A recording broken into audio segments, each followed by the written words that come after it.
참여연대에서 활동하고 있는 이강훈 변호사입니다. 제가 지금 말씀드릴 거는 공공주택지구에서 이번에 이제 토지 투기 의혹들이 발생했고, 그것도 공직자에 의해서 발생한 것으로 보이는 추정되는 그런 의혹들이 있어서 이제 국민적인 공분을 사고 있잖아요. 결국은 이제 이런 투기를 규제하고 거기서 발생한 이익을 환수하고 하는 그런 입법들이 지금 충분한가, 이런 부분에 대해서 국민들이 많은 의문을 던지고 있는 것 같아요. 왜 지금까지 이런 상황이 계속 반복됐을까? 이런 걸 어떻게 극복할 수 있을까? 이런 부분인데, 제가 지금 발제하기에 앞서 공직자들에 대해서 이런 국민적인 분노가 굉장히 크고, 또 이 토지 투기와 관련된 부분이 어제 오늘의 일이 아님에도 불구하고 지속적으로 발생하고, 신도시를 건설할 때마다 이렇게 공직자들이 사전에 투기를 하는 것들이 문제가 되고 있다는 것은 지금 현행 제도들이 충분하게 그러한 투기 행위들을 규제하지 못하고 있다, 감독하지 못하고 있다. 그리고 또 행정이 그런 감독 행정을 충분히 하지 못하고 있다 하는 그런 결과물인 것 같습니다. 이게 한 해 두 해에 발생한 문제가 아니고 벌써 오랫동안 축적된 우리나라의 한국 사회의 시스템의 문제이기 때문에, 이 시스템을 그대로 놔둔 상태에서 이 문제가 누군가의 어떤 정권의 노력으로 특별한 주의만으로 이런 것들이 다 해결되기 어렵다라는 것을 의미합니다. 그래서 지금 정치권이 누구에게 손가락질을 할 것이 아니고, 본인들이 만들어왔던 법제도가 그런 것이었다 하는 부분에 대해서 자성을 해주시고, 결국은 그런 지금 드러난 문제들을 해결하기 위한 어떤 노력을 좀 경주해 주시기를 부탁드립니다.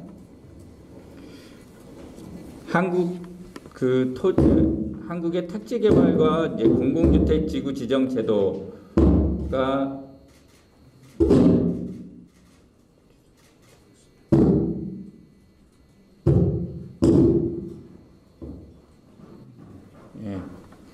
계속하겠습니다. 네. 네. 한국의 택지 개발 관련해서 지금 이제 공공주택 지구 제도가 있잖아요. 그거 외에도 택지 개발 촉진법이라는 또 다른 택지 개발 제도가 있지만, 이번에 드러난 공공주택 지구 부분을 먼저 말씀을 드릴게요. 토지 투기는 아주 다양한 원인에 의해서 발생합니다. 우리가 주택과 토지에 대해서 수요에 비해서 공급이 부족할 경우에는 다른 상품과 마찬가지로 주택과 토지의 가격이 상승하게 되어 있는데요. 부동산의 이제 이런 가격 변동성이 커지면 시장에서는 투기적 흐름이 발생할 가능성이 높아집니다. 토지가 다른 공산품이나 이런 것과는 달리 공급이 매우 제한되어 있기 때문에 토지 가격의 급등은 주택 가격 뿐만이 아니고 사회 여러 영역에서 경제활동에 중요한 영향을 미치게 되죠. 그래서 이런 한국 사회에서도 도시개발에 따른 각종 제도들, 규제 제도들이 투기 억제를 위해서 정비되어 왔습니다. 그래서 제가 지금 토지 거래와 관련된 여러 가지 규제 제도를 개관했는데, 이런 것들은 살펴보시고요. 그럼에도 불구하고 해방 이후 우리가 본격적으로 도시개발이 된 1960년대 이후로 60여 년이 넘도록 아직도 한국 사회는 부동산 투기와 전쟁 중입니다. 아마 토지와 주택만큼 확실하게 재산 증식의 기회를 제공해주는 자산이 나는 대중의 확고한 믿음과 정권마다 규제 강화와 완화를 반복하는 정부 정책의 비일관성, 그리고 각종 규제 제도에도 불구하고 존재하고 있는 넓은 사각지대에서 여전히 투기적 시장 형태들이 계속되고 있습니다. 이번에 한국토지주택공사 사건도 보면 세 가지 측면에서 현행 제도들이 과연 투기 방지를 위해서 잘 작동하고 있는가 하는 의문을 갖게 합니다. 첫 번째, 공공주택특별법 지구지정제도와 특별관리지역제도가 및 그다음에 보안관리제도 이런 것들이 투기 방지라는 관점에서 정합성 있게 만들어진 것이냐 하는 부분을 좀 살펴볼 것이고요. 그다음에 부패방지법 상의 업무상 비밀 이용행위 금지 및 업무상 비밀 이용죄가 과연 공직자들 투기 방지를 위한 충분한 입법인지 이런 부분에서 여러 각지각도로 좀 살펴볼 필요가 있고요. 그다음에 공공주택지구가 대개 도심 외곽에서 지정된다는 점에서 농지나 임야를 포함하는 경우가 많습니다. 그런데 지금 아까도 서성민 변호사님 말씀하셨지만 농지법의 취득 자격 증명이 매우 허술하게 이루어지고 관리도 제대로 안 되고 있다는 것은 이미 오래전부터 알려져 있는 사실입니다. 그래서 이번에 한국토지주택공사 직원들의 토지 투기 의혹도 주로 농지에 집중되고 있는 것입니다. 그래서 농지가 투기의 핵심 대상인 것은 분명히 틀림없는데 이와 관련돼서 과연 농지보상제도하고 농지 소유 이용제도가 어떻게 돼 있길래 이런 식으로 계속되어 있는 건지 이 부분에 대해서 고칠 점은 없는지 이런 것들을 좀 살펴봐야 될 것 같아요. 우선 제가 말씀드린 대로 공공주택지구의 지정제도와 보안 그리고 투기방지 대책 관련된 부분을 좀 보면 지금 이제 공공주택지구를 공공주택을 대규모로 공급하기 위해서는 공공주택지구라는 걸 지정을 해서 신도시나 또는 그보다 작은 규모의 이 주택들을 단지형으로 공급을 하게 되는데요. 이제 국토교통부 장관은 그 주택지구를 지정 변경 해제를 할 수 있게 하고 있고요. 이거를 하기 위해서는 중앙도시계획심의위원회에서 지구 지정에 관한 심의를 합니다. 그 다음에 이제 이 심의를 하기 전에 이런 그 지정 변경 해제 또는 그 제한이 이루어지면 그 중앙행정기관의 장이나 또 관할 지방자치단체의 장 그리고 지방공사 등과 등세 관계기관과 사전 협의를 하게 돼 있어요. 그러니까 벌써 사전 협의 과정에서 상당히 많은 수의 공무원들이 관여되게 공무원과 지방공사까지 상당히 많은 수의 사람들에게 이 정보들이 알려진다는 거죠. 그리고 이제 그래서 지구지정 제한 및 지구지정에 대한 어떤 미공개 정보의 유출 가능성이 상존하고 있는 상황입니다. 그러니까 이제 결국은 이제 공공주택특별법에서도 과거의 다른 법률도 마찬가지였지만 이 주민 의견 청취를 위한 공고 전까지 이 지구 지정에 관한 서류들 뭐 이런 그다음에 뭐 각종 협의, 국무회의 심의 등 이런 관련돼서 이루어지는 정보가 누설되지 않도록 어떤 그런 필요한 조치를 취하고 또 이와 관련돼서 이를 누설하지 아니할 의무 이런 것들을 이제 부과하고 있는데 이제 특히 이제 이런 업무에 종사한 자들에게 업무 처리 중 알게 된 주택지구의 지정 등과 관련된 정보를 지정 목적, 지정 제한 목적, 지정 또는 지정 제한 목적 외로 사용하거나 타인에게 제공 누설해서는 안 된다 이런 식으로 되어 있습니다. 그리고 그에 대한 형사처벌 규정도 있고요. 5년 이하의 징역 또는 5천만 원 이하의 벌금. 근데 이제 공직자 이와 관련된 공직자 처벌 규정이 좀 보완 필요성이 계속 제기되고 있는데요. 이게 지금 업무 처리 중 알게 된 이런 정보를 사용해서 그 목적외로 사용하거나 타인에게 제공 누설 이렇게 규정을 하고 있어서 업무 처리 중 알게 되어야 되는 거예요. 그러니까 업무 처리와 관계없이 알게 되면 벌써 처벌이 안 되는 거죠. 이 규정 자체로 그렇게 돼 있기 때문에. 그러니까 나는 신도시 업무를 하고 있지 않아 라는 이유로 빠져나갈 개연성이 상당히 커지는 겁니다. 물론 이제 신도시 업무를 하지 않고 있다 하더라도 그 관련된 업무를 해서 업무 중에 취득하면 되긴 하지만 어쨌든 가능성이 현저히 낮아지는 거죠. 이 법에 의해서 처벌될 가능성이. 그래서 이렇게 해가지고는 지금 여기서 정보가 빠져나가는 거를 효율적으로 막아내기 어렵다. 그래서 해당 기관에 이 법에 관한 업무와 관련해서 재직 중 취득한 미공개 중요 정보, 즉 뭐 자산이나 재산의 이득의 취득 여부에 대한 판단에 중요한 영향을 미칠 수 있는 불특정 다수인이 알 수 있도록 공개되지 않은 정보 이런 정도로 범위를 넓혀줘야 그나마 처벌 가능성들이 넓어진다. 그리고 그다음에 이제 그 정보를 전달받은 사람에게 또 처벌하지 않는 지금 현행 규정 입법 태도도 좀 고쳐야 된다. 그래서 우리가 이게 왜 이렇게 됐냐면 과거에 업무상 비밀 누설죄 같은 경우에 업무상 비밀죄 그 누설한 자는 처벌하는 규정이 있지만 그거에 대항범이라고 할 수 있는 그 정보를 받은 자 측은 형사처벌하지 않도록 돼 있었어요. 이 구조를 그대로 가져온 거죠. 그래서 지금 이 정보를 그냥 단순 전달받은 사람들은 처벌을 할 수 없게 되는 문제점이 있습니다. 그러면 이걸 이용해서 투기를 해도 무슨 다른 이 법에서는 처벌되지 않고 다른 거에 의해서 어떤 규제를 해야 되는 그런 문제들이 발생하는 겁니다.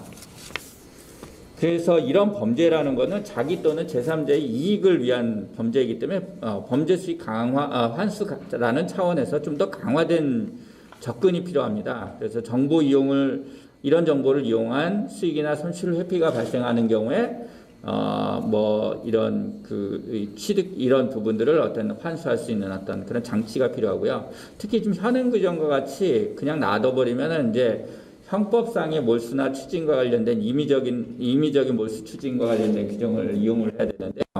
이때는 또 어떤 문제가 있냐면 그 손실 회피 행위에 대해서는 범죄로 인해서 생기거나 취득한 물건이 없거든요. 그래서 몰수나 추징이 불가능해지는 문제가 있어요. 따라서 이런 허점들이 있기 때문에 이 부분 관련돼서 미공개 중요 정보와 관련된 부분에서 이런 그 부분의 경제 이익을 환수하는 그런 그 벌금 규정들이 좀 새롭게 마련될 필요가 있다. 그리고 지금 현재 우리가 자본시장법에서 이런 미공개 중요 정보를 상장회사에서 이렇게 유출하거나 또는 그걸 이용해서 거래한 자에 대해서 그 형사처벌을 하잖아요. 이런 그때 이제 1년 이상의 유기징역에 처하게 돼 있거든요. 그 벌금도 병가하고요. 유기징역을 할 때는 벌금도 병가하게 돼 있는데 그러면 이 부분보다도 현재 앞서 살펴본 공공주택특별법의 그 형사처벌 강도가 낮다는 거예요. 그 1년 이상이고 저는 5년 이하의 유기징역이고 이런 식으로 돼 있으니까. 근데 민간인들에게 그 주식과 관련된 미공개 정보를 이용한 거래 행위에 대한 처벌이 1년 이상인데 그 공직자가 공무상 비밀에 가까운 그런 어떤 행위들을 누설을 하거나 또 그를 이용해서 어떤 거래 행위를 하거나 하는데 그 형량이 이것보다 낮다는 거는 균형이 안 맞잖아요. 그래서 이 형량도 좀 강화해야 될 필요가 있다는 겁니다. 그래서 이제 미공개 이제 개정하는 이제 발첨 자료로 좀 보시고요. 그 요지만 말씀드리면 미공개 중요 정보를 제3자에 제공하는 것을 금지해야 한다고 생각이 됩니다. 그래서 이 법에 관한 업무와 관련해서 재직 중 취득한 자산 또는 재산상 이득의 취득 여부 판단에 중요한 영향을 미칠 수 있는 불특정 다수인이 알 수 있도록 공개되지 아니한 정보. 이제 이 정보는 이제 이 공공주택특별법에서 이런 거가 되겠죠. 공공주택 사업을 위해서 검토 중인 후보지 등 개발 관련 정보 또는 공공주택 사업을 위한 각종 계획의 수립, 공공주택의 건설 및 매입 등에 관한 그런 정보 이런 것들이 이제 공공주택법에서 다뤄야 될 이제 경제적 가치가 있는 또 일반에게 사전에 알려지지 않았을 때 이 정보를 이용하면 뭔가 부당한 이득을 얻게 되는 그런 정보들일 거라고 생각이 됩니다. 그래서 그런 부분들을 이제 제3자에게 제공하는 것을 금지하고 또 이런 중요 정보를 이용한 거래 행위를 또 금지해야 되겠습니다. 그래서 이런 미공개 중요 정보를 이용해서 자신이나 또는 자신의 배우자, 직계존, 비석, 형제자매의 계산으로 또 1인 이상 그 밖의 타인에게 이런 부동산을 취득하거나 취득할 수 있는 권리와 관련된 계약을 체결하거나 뭐 이렇게 해서는 안 되도록 그렇게 될 것 같고요. 그다음 미공개 중요 정보를 알게 된 자의 이를 이용한 거래 행위도 금지해야 될 것 같습니다. 그래서 제3자 위반 금지 이렇게 이제 제공 금지만 해가지고는 이 문제가 해결이 안 되고요. 이거를 이용한 자도 처벌을 해야 합니다. 그래서 미공개 중요 정보를 제공받은 자 또는 이제 이거는 이제 금지 행위를 위반한 것을 알고 미공개 중요 정보를 이제 제공받은 자겠죠. 그리고 혹은 그 정보를 받았는데 나중에 알고 보니까 이게 미공개 중요 정보였던 거예요.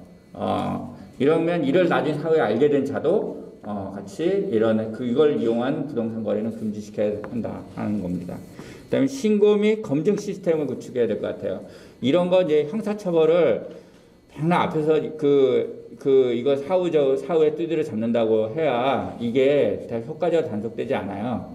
그래서 이게 부동산 거래와 관련돼서 특히 국토교통부나 지구지정 등을 준비 중인 지방자치단체 그리고 공공주택법상의 공공주택 사업자에 종사하는 자는 자기나 배우자, 직계 존비속이 이런 부동산 등의 자산이나 권리를 취득하는 경우에 계약 체결 후 2년 내 이 투기 검증을 위해서 거래 관한 정보를 이제 종사부는 기관의 장에게 서면으로 신고하고 이것이 선고된 이 기관의 장들은 그 거래 정보를 국토교통부령이 정하는 바에 따라서 해당 정보를 전송해서 이제 부동산 투기 여부에 이제 검증에 제공하고 국토교통부의 조사 협력이 요청되면 그 협력을 해야 되고 또 국토교통부 장관은 이 검증 결과를 해당 기관의 장에 통보하는 이런 시스템으로 된다면 함부로 그 투기 거래를 하기 어렵게 되겠죠. 이거는 자기가 하면 패가망신한다. 이런 것들이 이제 경고가 돼 있고 하기 때문에 그래서 이 상시적으로 감시 감독하는 체제들이 구축이 될 필요가 있다. 그래서 왜 보면 증권회사에서도 자기 회사 관련된 자기 회사에서 거래하는 종목들 관련돼 있는 어떤 그런 부분들에 대해서 자기가 주식 취득을 못하게 돼 있잖아요. 그거 하면 바로 전산에 뜨거든요. 예, 그런 식으로 물론 이제 부동산 거래는 바로바로 실시간으로 그렇게 할 수는 없지만 사후에라도 신고 반드시 하게 해서 이걸 처벌이 될 수 있도록 그렇게 하는 게 필요하겠고요. 아까도 말씀드린 처벌 규정의 강화가 좀 필요하다. 그래서 특히 이런 아까와 같은 미공개 정보를 이용한 거래 행위에 대해서는 1년 이상의 유기징역 또는 그 위반으로 얻은 이익 또는 회피한 손실액의 3배에서 5배 이하의 상당한 벌금을 부과하도록 하되 만약에 이제 위반 이익이나 회피한 손실이 없거나 산정하기 어려우면 5억 원 이상의 범위에서 실제 거래한 금액의 3할 이상이나 5할 이하의 벌금 이런 것들을 처하게끔 그래서 이 경제 이익이 없더라도 자기가 손실을 받을 수 있다 하는 부분들을 이제 알 수 있게 그렇게 해야 될 것 같고요. 만약에 이 위반 행위로 얻은 이익이 5억 원 이상인 경우에는 그 이익 회피한 손실액이 무기 또는 손실액이 5억 원 이상 50억 원 이하인 경우에 죄송합니다. 이게 지금 50억 원 이상인 경우인데 죄송합니다. 여기 50 회피한 손실액이 50억 원 이상이 이렇게 글자 지워졌네요. 50억 원 이상인 경우에는 이익 또는 회피한 손실액이 50억 원 이상이면 무기 또는 5년 이상의 징역에 처하고 이익 또는 회피한 손실액이 5억 원 이상 50억 원 미만인 경우에는 3년 이상의 유기징역에 처할 수 있도록 합니다. 그래서 이제 징역형을 선고하는 경우는 이런 벌금형을 필요적으로 병과하도록 이렇게 하면 될 것 같고요. 단순히 이제 정보를 누설한 자, 미공개 정보를 중요 정보를 타인에게 제공한 자는 1년 이상의 유기징역 또는 1억 원 이하의 벌금에 처할 수 있도록 이렇게 하면 어떨까 이렇게 제안을 해봤습니다. 이거는 지금 심상정 의원에게 이제 참여연대가 이제 제안을 해서 같이 입법 청원에 관한 부분을 했고 아마 이건 이제 곧 법안 발의를 한다고 하니까 아마 논의가 될 거라고 생각이 됩니다. 그다음에 이제 이해충돌 방지와 관련된 입법들이 또 필요할 수 있어요. 이게 이제 지금 제가 말씀드린 부분은 형사처벌이잖아요. 근데 형사처벌 이게 우리가 거래와 관련된 부분이 이렇게 이제 미공개 정보를 이용하는 것만 제한해 가지고는 이해 상충되는 어떤 자기 업무의 특성상 부동산 거래를 해서는 안 되는 그런 일련의 사람들 이런 직군들이 존재하는데 그런 부분과 관련돼서는 이해충돌의 범위를 좀 명확히 정해서 이렇게 그거를 방지하는 어떤 입법 이런 것들이 좀 필요한데 지금까지 이제 공직 다 아시겠지만 공직자윤리법에는 이런 재산 등록이라든지 주식 백지 신탁 이런 것들은 좀 규정이 돼 있지만 부동산과 관련된 어떤 그런 부분들이 좀 그동안에 좀 없었습니다. 게다가 뭐 이런 포괄적인 이해충돌 방지를 위한 입법을 좀 그 국회에서 그동안에 그 논의를 했지만 번번이 뭐 그 국회 문턱을 넘지 못했어요. 그래서 이번에 뭐 상당히 이슈가 뜨거워지니까 이게 이해충돌 방지 입법이 없어서 이렇게 됐다 이렇게 하니까 이제 그제서야 이제 그 여야 의원들이 이거에 대해서 관심을 갖고 있는데 어쨌든 지금 현재 이 논의와 관련돼서 이해충돌 방지 입법에 대해서 저희들이 보기에는 국민의힘 의원들은 좀 상당히 부정적으로 보고 있는 것 같아요. 여러 가지 이유로. 그래서 그런 그 어떤 입장들은 좀 철회하시고 국민들의 요구들을 좀 받아 안았으면 좋겠습니다. 마찬가지로 여당 의원들이라고 해서 이 부분에 대해서 엄청 적극적이었냐? 또 그런 것 같지도 않기 때문에 이 부분 관련돼서 입법 제안만 하고 그냥 내비쳐 두지 말고 적극적으로 입법이 되도록 그렇게 하셨으면 좋겠습니다. 그다음에 이제 투기 환수 장치가 좀 꼭 필요하죠. 그래서 우리가 지금 현재 현행 법률을 잘 보시면 우리가 투기에 대한 국민적 공부는 굉장히 강한데 실제 투기 행위를 처벌하는 규정은 별로 없어요. 그래서 이 경제행위인 투기 행위가 일반 투자하고 그 경계선이라는 게 상당히 모호한 편이거든요. 그래서 분명히 우리가 인식으로는 이런 행위들은 하면 안 되는 거 아니야? 이렇게 생각하는데도 사실 그거를 처벌하는 규정이 대체로 없습니다. 그러면 결국 이걸 해결하는 거는 투기적 이익을 경제적 현상이니까 투기적 이익을 환수하는 어떤 장치가 있어서 이런 거를 통해서 투기가 발생하지 못하도록 어떤 제한하는 것들이 좀 필요한데요. 예, 이게 상당히 쉽지 않습니다. 과거에 보면 그 토지 초과 이득세법이라는 게 1990년 1월 1일부터 있었습니다. 그래서 유효 토지에 대해서 토지 초과 이득에 대해서 이제 토지 초과 이득세를 부과한다. 이런 구상이었는데요. 즉 보유하기만 하고 생산적으로 활용하지 않으면서 지가 상승의 이익을 기대하여 보유하고 있는 토지의 초과 이득에 과세를 하겠다. 그래서 지가 상승이나 불로소득을 세금으로 환수해서 이러한 행위를 제한하고 토지의 효율적 이용을 촉진하겠다. 이런 전략이었습니다. 다만 이때 이 법은 뭐 초과 누진세율 체계라든지 지가 하락시 보완 규정이라든지 일정 기간 양도시 토지 초과 이득세를 양도소득세에서 공제해주는 등의 어떤 그런 부분이 충분히 갖춰지지 않음으로써 헌법 불합치 판결을 받았고 선언이 됐고요. 이후에 이걸 보완을 해서 시행이 되고 있다가 1998년에 그 김대중 정부 들어서 여러 경제 사정 등을 고려해서 이런 지금 토지 가격이 안정돼 있다 뭐 이런 등등등의 이유로 이 법이 폐지가 됐습니다. 근데 지금 와서 다시 돌이켜 보면 지금 농지나 또는 토지와 관련된 이런 그 불로소득에 대한 환수가 충분히 않아서 계속 투기적 이익이 어디선가 만들어지고 있고 이런 것의 결과로서 높은 지가, 그 다음에 높은 주택 가격, 그 다음에 어떤 그 세입자들의 월세 부담 이런 것들로 전월세 부담으로 연결되고 있거든요. 그래서 토지가 굉장히 이런 개발이익이나 이런 것들이 충분히 공공에 환수되지 않는 부분들이 그 도시 내에서의 토지 가격의 비정상적인 상승 그리고 토지 이용이 정상적인 이용이 극히 제약받는 어떤 상황들 이런 것들로 나타나고 있다. 그래서 토지와 주택 부문에서 현재 나타나고 있는 거품을 더 걷어내지 않으면 후속 세대의 가격이 계속 압박이 돼서 정상적인 사회 진입과 재생산 경제 정상적 운영과 도시의 다수의 주택 점유자들의 주거 안정성, 영세 중소상공인들의 생계 안정적 영위가 어려워진다는 문제가 있습니다. 그래서 이걸 계속 방치할 수가 없고 과거의 토지 초과 이득세나 현행 개발이익 환수 제도의 그 한계점들이 있었다면 이를 극복한 대안을 치열하게 모색을 해볼 필요가 있습니다. 제가 이것이 무엇이다라고 여기다 바로 내놓을 수는 없지만 지금 토지 보유세제와 관련돼서 매우 낮은 세율과 그다음에 종합 부동산세의 토지 과세 범위가 상당히 좁은 문제들, 그다음에 이 유효토지의 방치 이런 상황들이 그리고 농지의 목적의 전용 이런 것들이 계속되고 있거든요. 그래서 토지 투기가 계속되고 있는 상황이라는 점을 고려했을 때 토지 보유세제 개발부 관련된 부담금 체계를 전반적으로 이번에 그 재점검하고 정비할 필요가 있겠다 하는 말씀 드립니다. 그 다음에 이제 공시지가 토지 보상을 위해서 지금 현재 공공주택 지구를 비밀리에 지정하고 있는 현재 이 제도가 과연 그 적절한지 이 부분도 좀 봐야 되겠는데요. 제가 조금 속도를 빠르게 하겠습니다.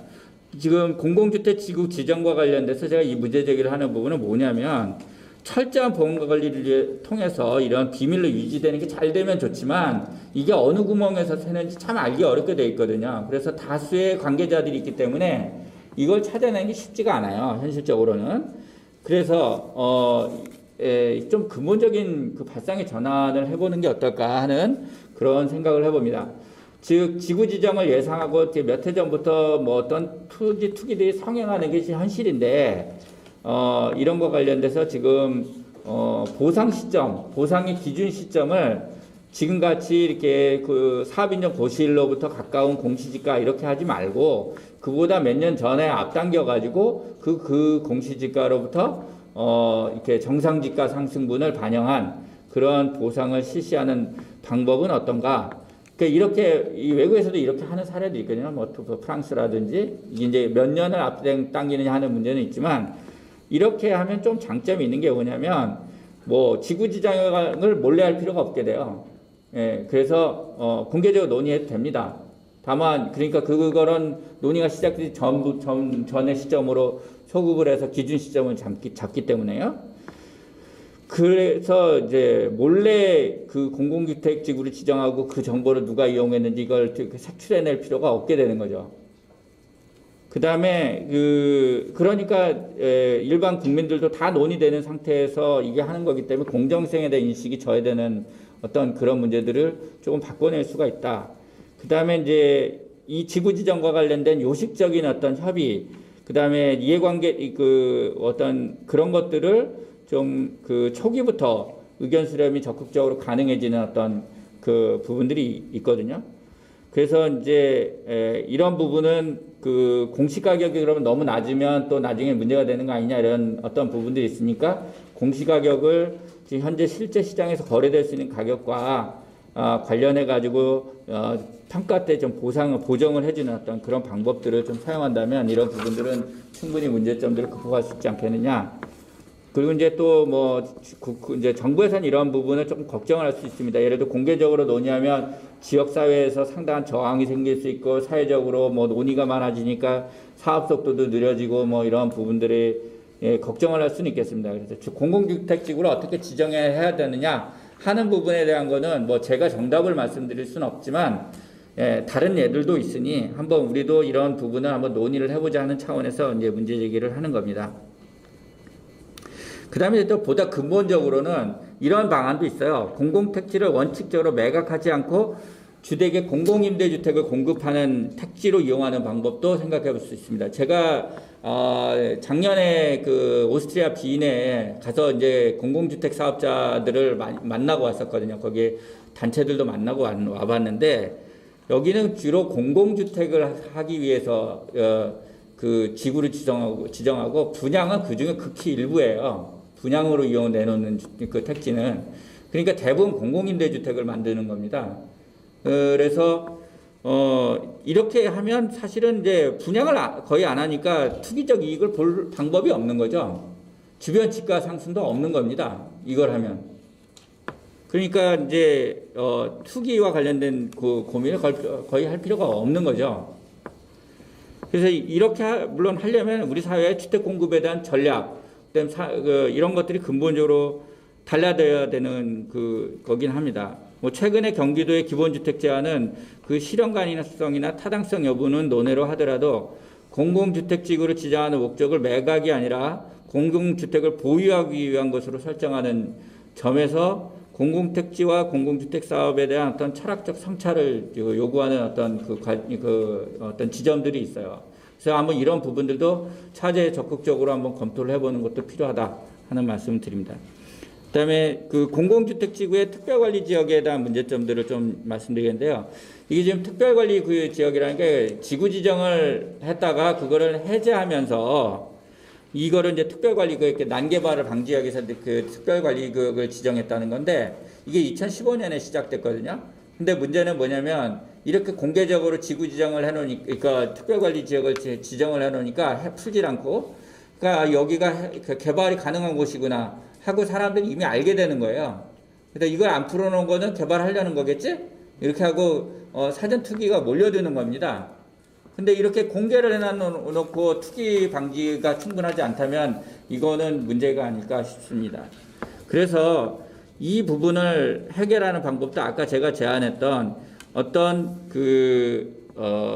지구 지정과 이런 특별관리구역을 지정을 했을 때 그 지정 시점 또는 그 지정 시점이 뭐 주택지구 지정과 관련된 어떤 그 시간까지 너무 길어가지고 너무 길다 그러면 한 예를 들어 5년 전 이런 식으로 이렇게 땡겨가지고 그때부터 이런 그 평가 시점을 보상 시점 기준 시점을 그 앞으로 땡기는 거예요. 그래가지고 거기서 정상지가 상승분이라든지 이런 걸 반영을 해주면 이런 문제점들이 좀 많이 해결이 되지 않겠는가. 그래서 투기적 이익이 발생하지 않게끔 하는 근본적인 어떤 전략들을 만들어 놓지 않고 그냥 이렇게 하는 거는 제가 보기에는 상당히 토지 투기 방지라는 관점에서는 좀 이 제도가 좀 어렵다. 분명히 이게 목적은 알겠고 고심도 알겠는데, 이 제도를 그냥 이런 식으로 방치해가지고는 좀 곤란하고 보상제도라든지 이런 여러 가지 다른 그 경제 이익과 관련된 부분에서 이걸 좀 걷어내는 장치들 이런 것들이 좀 필요하다 하는 말씀을 좀 드리겠습니다. 그 다음에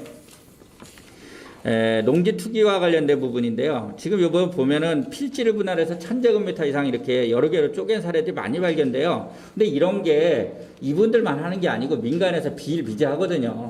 근데 이 비일비재한 게 뭐냐? 그 원인이 뭐냐? 이런 거를 찾아봐야 되는데 이게 수용보상과 관련돼 있어요. 이런 것들이. 지금 그 보상과 관련돼 가지고 지금 여러분들이 언론에서도 많이 보도됐지만 지금 택지 공급에 관한 규칙을 개정을 해가지고 여기에 입주권을 준다는 거 아니에요? 1000제곱미터 이상 그 농지에 대해서 협의 양도를 하면 입주권을 주겠다 이렇게 한 거예요. 그러니까 이게 이 새로운 투기의 그 원인으로 작동을 하고 있는 것으로 이렇게 보입니다. 그래서 이거는 지금 농지 투기를 하는 사람들은 이거 제거해 주겠다, 보상 안 해주겠다, 이런 거 안 해주겠다는 걸 명확하게 국토교통부가 해줘야 된다는 생각이 듭니다. 그리고 이제 농지 취득 자격 증명과 관련돼서 이게 허술하게 되어 있는 부분은 이번에 일제히 한번 좀 정리를 좀 해야 되겠다는 겁니다.